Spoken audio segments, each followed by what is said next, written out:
bahwa kehidupan manusia itu berwarna-warna. Ada sedih, ada susah.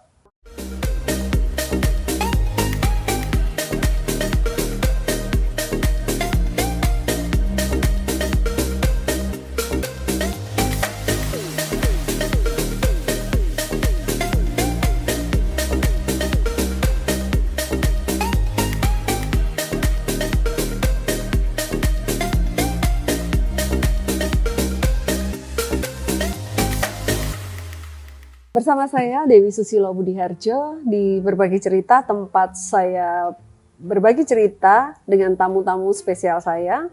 Hari ini memang kami berada di sebuah tempat yang luar biasa dan sangat membuat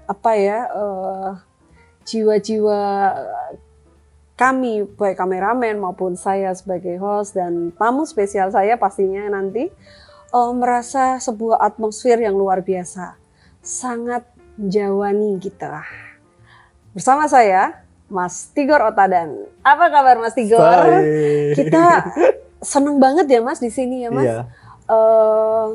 Ada Energinya wangi bunga, wangi dupa, dan situasinya itu membuat dalamnya kita itu rasanya maknyes, apalagi ditambah suasana di luar. Kameramen kalau bisa tuh dilihat dari balik jendela itu anginnya, terus habis segar. hujan yang tidak bers gitu ya Mas ya, luar biasa. Rasa yang masuk ke dalam tubuh. Gitu ya. Memang Mas Tigor, bagaimanakah ini? Selalu saya di awal bertanya bagaimana. Jadi ngomong tentang rasa, Mak. Rasa ya. Seperti yang ada di sebelah kita, ada kendil. Jadi kalau semua sahabat-sahabat melihat ini apa, ini yang namanya kendil, bahwa seseorang itu bisa memiliki yang namanya kendalining diri. Kendi ya? Kendalining diri, bahwa setiap manusia harus memiliki pengendalian diri dari sebuah rasa. Rasa takut, rasa was-was, rasa angkuh, dan rasa yang banyak lagi rasa. Lalu kenapa di dalam kendi ini kok terisi air? Ini airnya jadi air dingin loh Mas. Bisa diminum. Bisa diminum. Kenapa kok isinya air? Ini filosofinya bahwa air ini, kita manusia ini, ibarat air ini air apa? Apakah air yang bisa bermanfaat untuk orang lain? Apakah air yang bisa bermanfaat untuk diri kita sendiri? Dan air ini mau dialirkan kemana? Kebanyakan orang tidak paham tentang jati dirinya. Kendalining diri. Kalau aku manusia ini mau menjadi manusia yang apa? Kalau ini air mau dialirkan kemana? Apakah air ini akan dialirkan ke sungai? Apakah air ini dialirkan ke laut? Apakah air ini jatuh di tempat tanaman sehingga memberikan yang namanya kehidupan? Nah, kita manusia juga harus memiliki prinsip seperti itu. Kita jadi manusia bisa tidak bermanfaat bagi orang lain, apakah bermanfaat bagi diri kita sendiri? Kenapa kok bahannya dari tanah liat? Sejatinya tanah liat ini hidup. Kita bikin atap rumah dari apa? Genteng. Terbuat dari tanah liat ya? Kita bikin rumah batu bata dari apa? Tanah liat. Kenapa air yang biasa kita masukkan ke dalam kendi kok jadi semakin segar? Penyebabnya apa? Bahwa energi tanah ini ada hidup di sini. Terbukti bahwa apa? Manusia tercipta dari tanah liat. Kalau kita mandi sehari 2 kali, kita kelihatan fresh, segar enggak? Sama, energi di dalam kendi ini pun juga seperti itu. Sehingga apa yang ada di dalam kendi sebagai manfaatnya. Ini filosofi tentang kendi, bahwa manusia harus mempunyai kendalining diri dari sebuah rasa. Nah, kita bedah lagi, setelah kendi kita mempunyai ini. Nah, mungkin teman-teman tahu namanya, kalau di Jawa, di daerah-daerah tertentu menyebutkan namanya kembang telon. Telon berarti 3 warna. Di sini ada mawar merah, mawar putih, ada kenanga. Ini juga memiliki arti. Mawar itu mawarna-warna, bahwa kehidupan manusia itu berwarna-warna. Ada sedih, ada susah, ada deg-degan, ada duka, berwarna-warna. Ada yang namanya ini kembang kenongo. kenanga. Kenong ngono ya kenong ini. Bisa seperti itu ya juga bisa seperti ini. Tergantung kita menjadi manusia apa. Yang menentukan kita seperti apa, tergantung apa yang kita lakukan. Misal, Bunda pengen menjadi orang yang bermanfaat untuk sekitarnya. Berarti kan keinginan dari tubuh Bunda. Ada juga orang yang cuek, ada orang yang tidak mau dengan siapapun, itu juga ada. Nah, filosofinya kenong, urip manusia itu kenong ini, kenong ngono, bisa seperti ini, bisa seperti itu. Kalau yang kamu lakukan kebaikan, setidaknya yang kita dapatkan juga otomatis kebaikan juga. Gitu ya Mas. Ini filosofi, jadi tidak kita Tidak bermistis hantu ya. Ini filosofi Jawa itu seperti itu, bahwa banyak filosofi, arti-arti yang saat ini anak remaja tidak paham. Kenapa kok bunga telon? Kenapa kok bunga setaman? Kok 7 rupa itu kenapa? Nah, zaman dulu mungkin Mai pernah lihat orang sampai mandi. Itu bukan gara-gara hantu atau gara-gara apa. Kita mempunyai yang namanya tradisi. Budaya. Sebagai apa? Peningkat yang namanya energi positif di dalam tubuh kita selain doa tersebut. Kuncinya apa? Berdoa. Tuhan, jadikanlah saya air gitu contoh. Yang mengalir. Yang mengalir ya. Mengalir, pastinya. tapi kita tidak tahu dialirkan ke arah mana. Seperti apa yang saya gambarkan tentang air tersebut. Kersane Gusti. Iya, pastinya. kersane Gusti. Sama halnya bunga. Bunga ini sejatinya orang melihat keindahannya, keharumannya, tanpa kita paham bahwa ini sudah tidak hidup lagi. Kembali ke yang namanya rasa. Bahwa seseorang manusia pandai-pandailah mengolah rasa. Rasa yang dirasa, bagaimana kita bisa merasa. Sulit kan? Sulit. Iso nggak kalian merasakan sesuatu yang dirasakan orang lain? Tidak bisa. Kita pecah. No. Betul. Terus mungkin teman-teman ada yang bertanya, kenapa kok yang di sini ada timbangan? Bahwa manusia harus pintar-pintar mempertimbangkan. Misal, seseorang yang hari ini lagi ada masalah. Mungkin pendengar lagi ada masalah tentang pekerjaannya, tentang keluarganya. Pinter-pinterlah yang namanya mengambil keputusan, mempertimbangkan. Apakah berat kanan, apakah berat kiri. Sebelum kita mempertimbangkan, nah, tengah ini juga ada fungsinya. Inilah yang dinamakan tentang diri kita sendiri. Kita sebagai penentu, apakah kita harus menjadi orang yang sukses, apakah menjadi orang yang bermanfaat. Kenapa saya ngomong tentang sukses dan bermanfaat? Banyak orang yang kelihatannya sukses, tapi dia tidak bermanfaat. Tidak bermanfaat bagi banyak orang. Iya, Ya, Mas? ada orang yang kehidupannya biasa-biasa, tapi kok manfaat sekali dia. Sosialisasinya tinggi sekali. Bahwa orang bersedekah, orang memberikan itu tidak hanya menggunakan ini loh. Tidak harus duit, tidak harus materi. Misal, Bunda jalan-jalan ketemu orang, memberikan senyum. Oh, orang yang tadinya bersedih jadi tersenyum melihat Bunda. Itu pun juga sedekah. Itu pun juga amal yang kita berikan. Jadi kadang orang selalu menunda, besok aja lah aku mau amal. Perlu digarisbawahi bahwa amal ini tidak harus berbau dengan materi.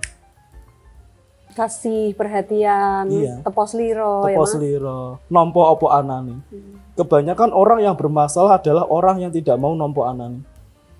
Dalam bahasa Indonesia, nompo anani itu orang yang bermasalah tidak nerima apa adanya.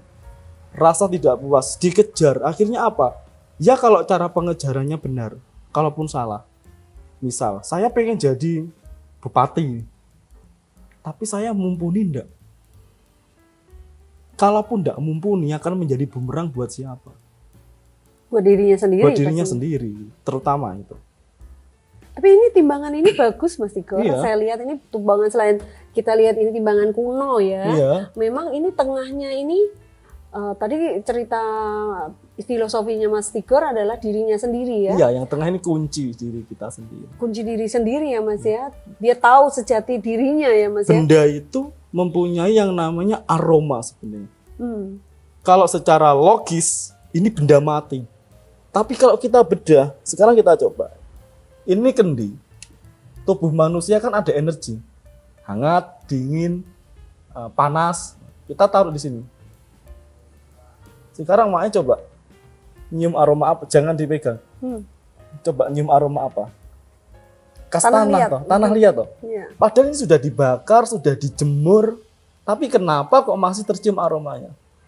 Inilah bahwa kendalinya diri seorang manusia mau ditutup serapet apa, mau dibuka serapet apa. Kalau sejatinya dia tutup seperti ini, kebuka, pasti kebuka. Misal orang itu jahat, orang itu kejam. Sekejam-kejamnya orang masih mempunyai yang namanya hati nurani. Orang itu baik, bahkan dikenal baik, masih ada yang namanya titik negatifnya. Makanya saya pernah mengatakan, sekaya-kayanya orang, isih ono marate. Sak marat melarate uang, isih ono sugi.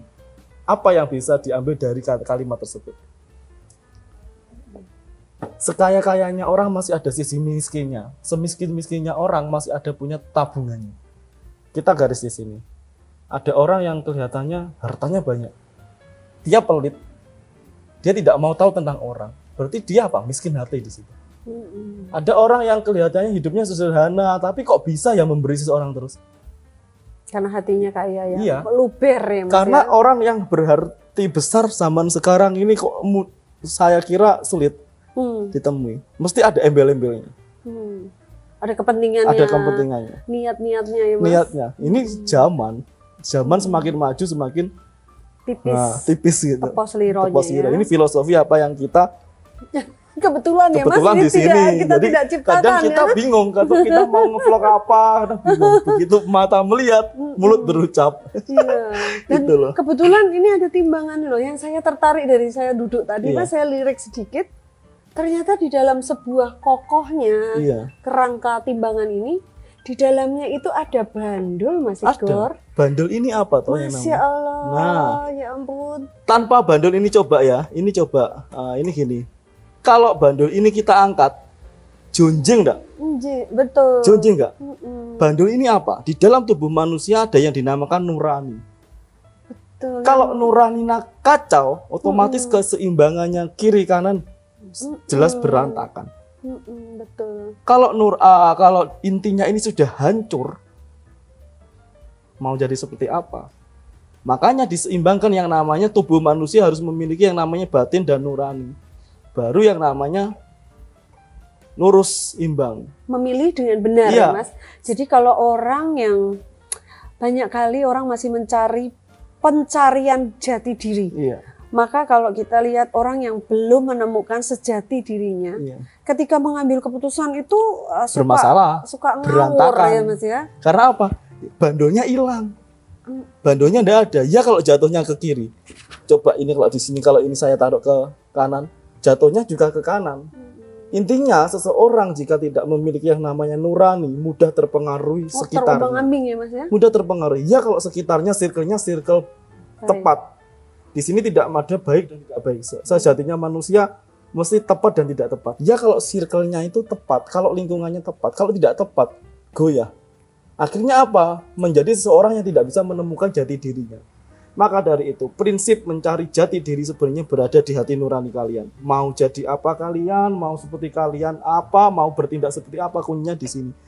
Bandule urip. Gitu. Yang bawah aja ada bandulnya loh Mas. Ada. Berarti kaki kita ini memilih, melakoni, juga ada kriteria-kriterianya ya Mas ya. Sekarang gini, tubuh kita bergerak, yang menggerakkan remote-nya apa? Mata kita melihat, yang menggerakkan apa? Misal, Bunda melihat sebuah benda, gelang gitu. Kok tahu ini gelang? Karena apa? Otak kita ini otomatis. Mata memandang, jatuhnya bayangan dikirimkan ke otak. Otak dikirimkan ke mulut. Mulut berbicara, apa itu? Gelang. Berarti apa? Ada berapa tahapan di sini? 3. Mata melihat, dikirimkan ke otak, otak memahami bahwa yang kita lihat adalah gelang. Kenapa kok telu? Nah, sama seperti ini tadi. Kembang telon. Mawar, bahwa kehidupan manusia mawar nomor 0. kenong ini kena ngono, bisa seperti ini, bisa seperti itu. Kantil, gumintil, bencelet. Nah, singklet yang merekat ke tubuh kita ini apa? Apakah positif? Apakah negatif? Tidak ada dikatakan di dunia ini orang gagal, tidak ada. Semua itu sama, tidak ada gagal. Kegagalan terjadi akibat ulah kita sendiri. Kesuksesan ada akibat tindakan kita sendiri. Mungkin Bunda Dewi dikenal dengan bla bla bla bla bla bla. Kok bisa? Padahal sudah menjalani banyak hal ya Mas ya. Gara-gara apa? Proses. Proses. Tidak ada yang namanya proses ini enak. Dan kita tidak bisa melihat keberhasilan orang dengan sirik, iri, dengki ya Mas. Proses. Nah, dan kita juga harus paham, Tuhan menciptakan manusia ini dari tanah. Tergantung tanah apa yang diambil Tuhan ketika dibentuk menjadi tubuh kita. Mak Dewi berprinsip, Mak Dewi ingin membentuk seseorang. Orang itu dibentuk, dididik, dan sebagainya. Tetapi tidak bisa. Karena tanahnya berbeda. Oh iya loh Mas, saya sering frustasi. Logikanya seperti itu. Kenapa menasihati orang, tapi orang jadi Tidak bisa. Kita menanam bunga sedap malam di tanah yang tandus, panas, tumbuh enggak bunganya sedap malam? No, tidak tumbuh. Kita mau nanam cambah di tanah basah, tumbuh enggak cabahnya? Cambahnya tumbuh enggak? Tumbuh. Bahwa ini bisa digarisbawahi. Setiap manusia mempunyai yang namanya pertumbuhan sendiri yang tidak bisa diotak-atik manusia. Bunda Dewi seperti ini. Saya memaksakan Bunda Dewi harus seperti itu, seperti ini, tidak bisa. Saya pun dipaksakan Bunda Dewi seperti itu, tidak bisa. Tapi kalau tiba-tiba hukum alam tanah ini berubah, berarti kan di situ sumbernya Tuhan yang berkarya, Tuhan yang berkehendak. Ini tiba-tiba kita nanam mangga, kok ada tanaman lain di situ. Ini baru yang namanya kuasa Tuhan. Kita tidak bisa memaksakan. Pasti ada.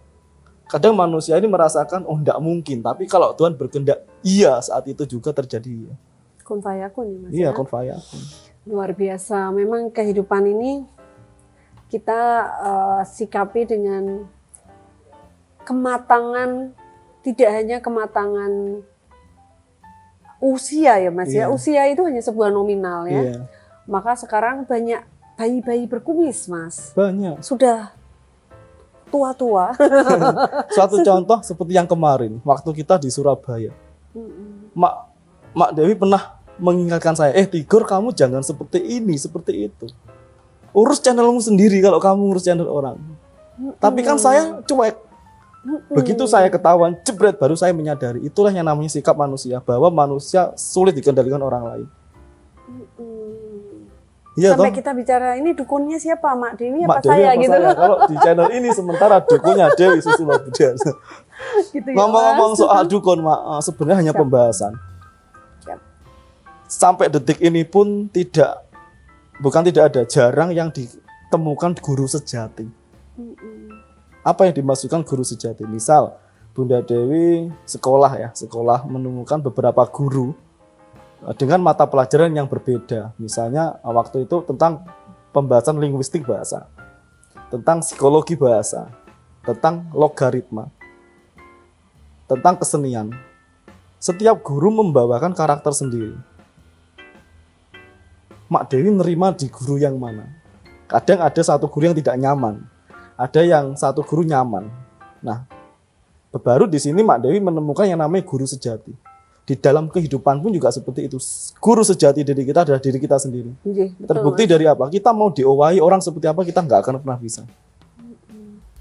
Tapi membuat diri kita ini cerdas dan pandai, kita memang harus sekolah ya Mas. Ya, dan sekolahnya hidup itu tidak bisa berdasarkan katanya. Misal, Mak Dewi memberikan saya pitutur, Mas Tigor harusnya gini gitu. Ini versinya Mak Dewi. Tapi kalau saya tidak mengalami, saya tidak akan pernah tahu. Nah, terbukti dari apa? Setiap orang yang hari ini mungkin diuji keluarganya, pekerjaannya, karirnya, sebenarnya jenengan ini bukan gagal. Tetapi proses menemukan yang dinamakan Sejatinya diri. bandel ini tadi loh. Banyak kok orang yang gagal di usaha satunya, coba lagi ke usaha lainnya, coba lagi ke usaha lainnya demi menemukan apa bandulnya yang belum ada, belum ditemukan. Akhirnya apa? Goyang. Kalau ada pertanyaan, Mas, bandul ini kan kita yang menentukan atau Gusti Allah yang menentukan? Gusti Allah menentukan, itu kan takdir. Oh, Tigor kamu hanya bisa bandul 50 kilo. Jadi gini, Tigor ditakdirkan pelukis. Tigor ditakdirkan pelukis. Sama Gusti Allah saya ditakdirkan menjadi seorang pelukis. Tapi kan pelukis ini tidak bisa monoton. Akhirnya dia mencoba, oh saya pengen belajar menggambar baju. Ternyata dari gambar baju itu tadi laku. Ada orang desainer, Mas Tigor coba bikin baju seperti ini. Akhirnya saya membuat baju. Nah, ada orang lagi masuk di kehidupan saya, Mas Tigor bikin baju tapi kok nggak bisa make up. Saya berpikir, oh iya saya kan pelukis. Anggap wajah ini kanvas, anggap kita melukis di kanvas ini wajahnya. Akhirnya orang pesen baju di saya, orang make up di saya. Orang masih kurang terima lagi. Mas Tigor ini sudah pesen baju, pesen make up, tapi dekorasinya belum. Mati ya. Mau nggak mau saya harus menghias ruangannya. Masih kurang terima lagi orang. Lah Mas Tigor lah ini MC-nya gimana? Saya pernah mengganti MC dalam keadaan mendadak. Pada saat itu saya bikin acara, MC-nya kecelakaan. Mau nggak mau siapa yang jadi MC? Saya sendiri jadi MC. Tiba-tiba orang juga kurang terima lagi. Bikin acara kok nggak ada musik. Akhirnya saya masuk ke musik. Awalnya apa? Tuhan mentakdirkan saya, menggariskan saya sebagai pelukis. Tapi kok kenapa saya bisa memasuki ruang-ruang lain? Intinya apa? Kita bisa mengembangkan. Terbukti dari apa? Sebuah warna. Warna diciptakan. Ini loh warna merah. Tapi kalau kita paham, merah itu nih ada merah muda, ada merah delima, ada merah jambu, ada merah susu. Manusia itu seperti itu. Manusia yang hanya menentukan satu saja, berarti manusia yang putus asa. Ya sudah, nerima apa enaknya. Bahwa diri kita butuh yang namanya inovatif. Inovasi diri itu butuh sekali. Berkreasi ya, Mas, kalau ya? kita tidak berkreasi, pesaing-pesaing sana banyak, lenyap kita. Terbukti dari apa? Zaman manusia purba, Pithecanthropus erectus, kenapa bisa menemukan kapak di situ? Kenapa bisa menemukan kapak? Kenapa bisa menemukan api? Mereka sekolah di mana? Tidak. Kok bisa? Inilah yang dinamakan ilmu alam. Ilmu alam itu ada. Ilmu alam itu nyata, semua terlihat. Terbukti dari apa? Yang sudah terjadi. Orang bisa menemukan pesawat dari mana? Orang bisa menemukan kapal dari mana? Orang bisa menemukan lampu dari mana? Belum lagi besok siapa tahu di tahun ke depan ada penemu lagi. Luar biasa ya. Biarkan alam ini berbicara untuk kita yang berada di alam. Nah, ini ada peribahasa. Bumi, ini ngomong tentang takdir. Bumi itu lebih besar dari manusia. Tapi takdirnya apa? Takdirnya bumi itu berada di telapak kaki manusia. Bener nggak? Betul. Itu takdir. Bumi ini lebih besar. Apa yang kita sombongkan? Sedangkan Tuhan hanya menciptakan dua. Daratan, lautan. Siang, malam. Laki-laki, perempuan. Apa yang kita kurang? Kenapa masih kurang? Gara-gara manusia selalu mempunyai rasa yang namanya tidak terima. Gara-gara apa? Kendalinya diri ini minus. Saya bukan orang baik, saya bukan orang pinter. Saya pun juga pernah ngelakuin kesalahannya itu. Saya terlalu menuntut orang. Kamu harus menjadi orang baik, tapi belum tentu saya menjadi baik. Kamu harus seperti ini, kamu harus seperti itu. Aku belum tentu bisa menjadi dia. Saya lama tidak muncul, saya sebenarnya belajar. Kayak seperti saya menemukan bahwa Mas Tigor itu menjadi seseorang yang lahir baru dengan slogannya kembali ke diri sendiri gitu ya Mas ya. Pembelajarannya luar biasa, Mak. Kita disentuh, kita dibentuk. Dan siapa yang membentuk kita? Orang sekitar kita. Justru kita harus bahagia gitu. Mungkin Kembali lagi ke diri. Kembali lagi ke diri. Ke diri sendiri. Intinya manusia itu nggak ada yang benar, nggak ada yang baik. Saya sendiri pun bukan orang baik, saya sendiri pun bukan orang benar. Tapi kita harus ingat, kita harus mau menerima apapun pendapat dari orang. Kenapa sumber bentrok itu ada? Gara-gara mulut ini saling mencuat. Tidak ada pengendalian diri. Semua ada masalah. Nah, saya kemarin ada masalah, misal ya contoh, saya bentrok sama adik saya gitu ya.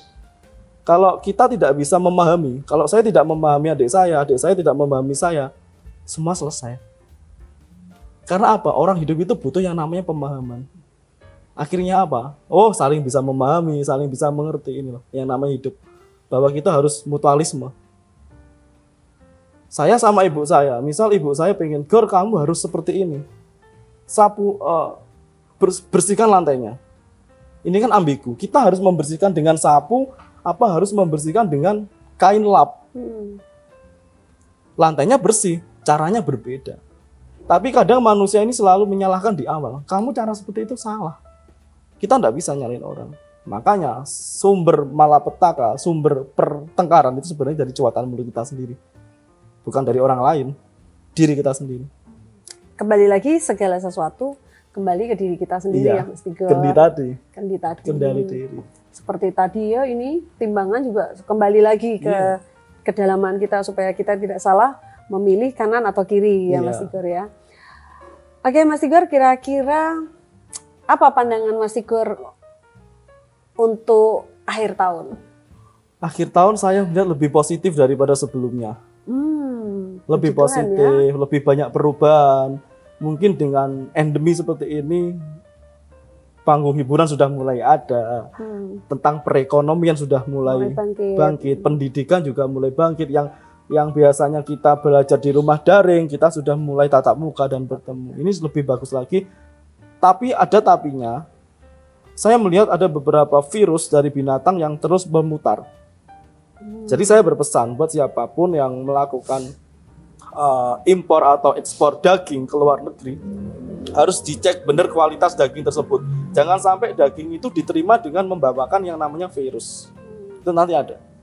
Di akhir. Iya, virusnya lebih kebanyakan ke diare, badan panas, lemes, muntah. Ada virus baru. Semoga ini hanya pandangan saja dan pandangan buruk ini tidak terjadi. Virus baru ada, tapi untuk keseluruhan saya melihat baik. Aku melihat ada 3 anak bangsa yang karyanya di luar negeri sana nanti akan diberitakan dengan karya-karya lainnya. Tuh, ngomong-ngomong tentang karya, Mak, saya ada pandangan lagi tentang yang namanya 5G. Mak pernah dengar? Iya dong, itu 5G itu sedang kita dengung-dengungkan, kecanggihan teknologi. Nanti kita akan bahas pada episode selanjutnya. Begitu para sahabat berbagi cerita, pandangan-pandangan, renungan-renungan kita di mana kita sebagai manusia kembali lagi ke diri kita. Seperti yang Mas Tigor tadi katakan bahwa semua hidup memang pilihan, tetapi pilihan itu kembali pastinya ke diri kita sendiri. Untuk menemukan pilihan yang baik dan benar, kita butuh kedewasaan, kematangan. Dewasa dan matang butuh sebuah proses pembelajaran. Hidup memang bukan hanya tujuan, tetapi hidup itu sebuah proses. Dengan saya Dewi Susilo. Dan saya Tigor Tadang. Sampai bertemu pada episode podcast berikutnya. Dadah.